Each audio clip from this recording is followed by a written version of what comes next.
And I heard a great voice out of heaven saying, "Behold, the tabernacle of God."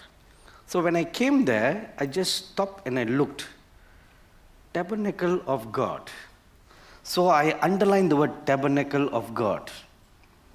But if you look at verse 2, in verse 2, the Apostle John said, and I, John, saw the holy city, New Jerusalem, coming down from God out of heaven.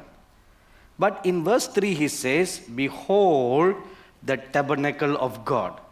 So I thought, this is something different. In verse 2, it is New Jerusalem. But in verse 3, he says, tabernacle of God.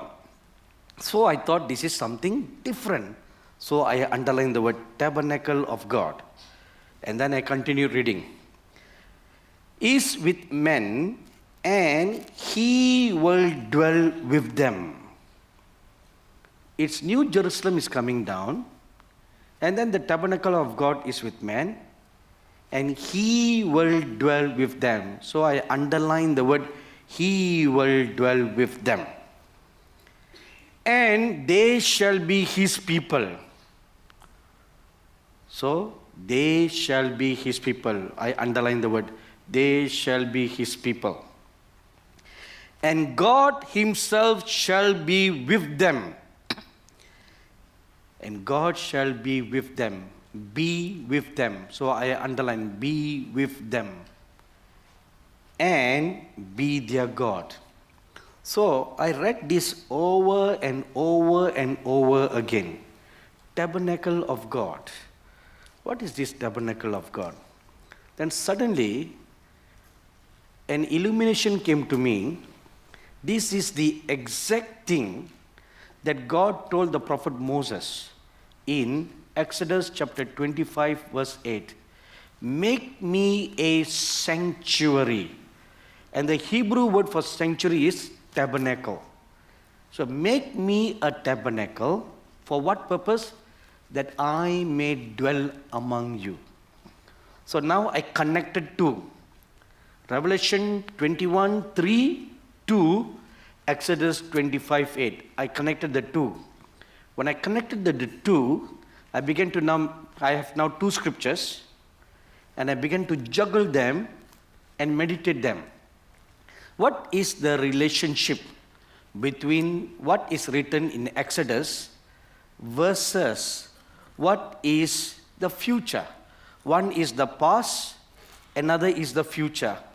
So here in Revelation it says, the tabernacle of God comes in your midst, and God is in your midst.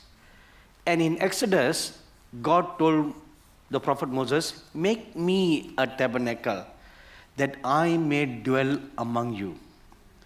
So the real purpose of God for asking the prophet Moses to construct the tabernacle was not so much to create a temple or a church in the wilderness so that people can all come and pray in the temple or offer sacrifices.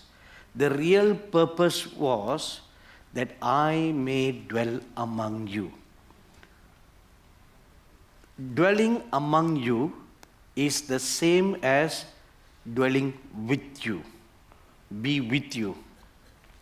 So, now I want you to open your heart and understand the larger picture of the heart and the desire of God. The whole concept of God asking Moses to build the tabernacle, or for the New Jerusalem to come down as a tabernacle, is not so much to have a place of worship. No, not a place of worship. The real purpose was for God to dwell among his people. That's the real purpose. But that could not take place. Why it cannot take place? Now we need to go back to the book of Genesis. Now we go to original creation. So this is how I meditated. So as I meditated one, then my mind began to expand. This is the way how the spirit of wisdom and revelation works. It will unfold like peeling an onion's layer. Layer by layer it unfolds, and you will begin to see deeper and deeper and deeper. So now I went back to the Garden of Eden. So in the Garden of Eden, was there any tabernacle? No. There was no, but there were two things. There was God and there was man. So let's not go into argument what about women. We don't argue, they are one. Okay, so for our discussion's sake, we'll not divide them into two. After all, woman was taken from men, right? So they are one. So we'll just, for discussion's sake, we'll just talk about men. But remember, woman is still there. So God and men. And where was God? He dwelled among men. He dwelled not among men alone, dwelled with men. He dwelled with men. So the original purpose of God creating man was not for the purpose of just create man. Not for that purpose. It's an extension. An extension.